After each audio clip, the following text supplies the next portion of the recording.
Israel's army chief says Iran does not appear to be building a nuclear bomb and that its leaders are very rational. Benny Gantz told the Haaretz newspaper that Iran's leadership was comprised of very rational people and it hadn't yet decided on whether it was going to build a nuclear weapon. Those comments contradict Israel's Prime Minister. Benjamin Netanyahu says time is running out. Tehran insists, though, its nuclear program is peaceful.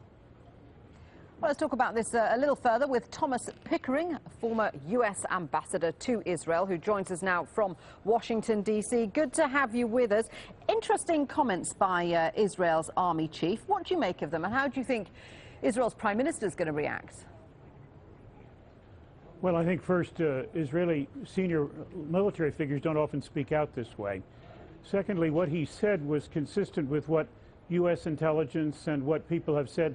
Israel intelligence agrees that the Iranians have not yet made a decision, and indeed it's uncertain as to whether they will make a decision, but that remains open. It does seem, and General Gantz said this, that they seem to be putting themselves in a position perhaps to make such a decision. He did say he thought they were rational, and that's something that perhaps the Israelis haven't been as forceful in echoing as perhaps General Gantz has, and that certainly, in my view, will put him crossways with the Prime Minister. Yeah, in fact, if you look at how Benjamin Netanyahu portrays Iran, it's fair to say he portrays it as an irrational country. Isn't that so that the case for a preemptive military strike against Iran can be supported if you portray them as a mad, irrational country bent on Israel's destruction? Well, we're in this subtle period where either a strike is being prepared and getting ready to go, or we want the Iranians, or the Israelis would like to have the Iranians think that that's happening as a way perhaps to put further pressure on them to move in a direction of some kind of a negotiated settlement.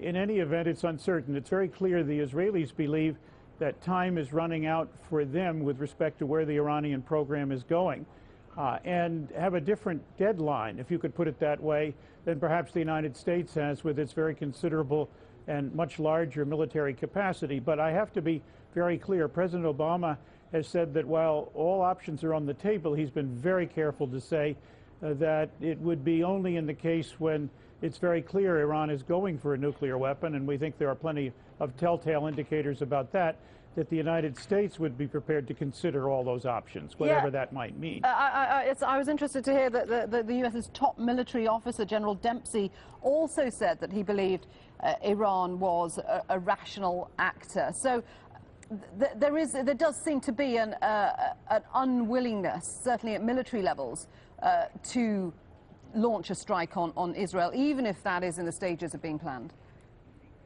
Yeah, I think it's too quick to conclude that, but I think it's important to know that General Gantz's predecessor, Lieutenant-General Ashkenazi, when he was chief of the IDF, and the then head of the Mossad, Meir Dagan, both spoke out also very clearly along the same line, not with exactly the same words, but indicating a sense perhaps of uncertainty about how effective a military strike would be and how useful it would be.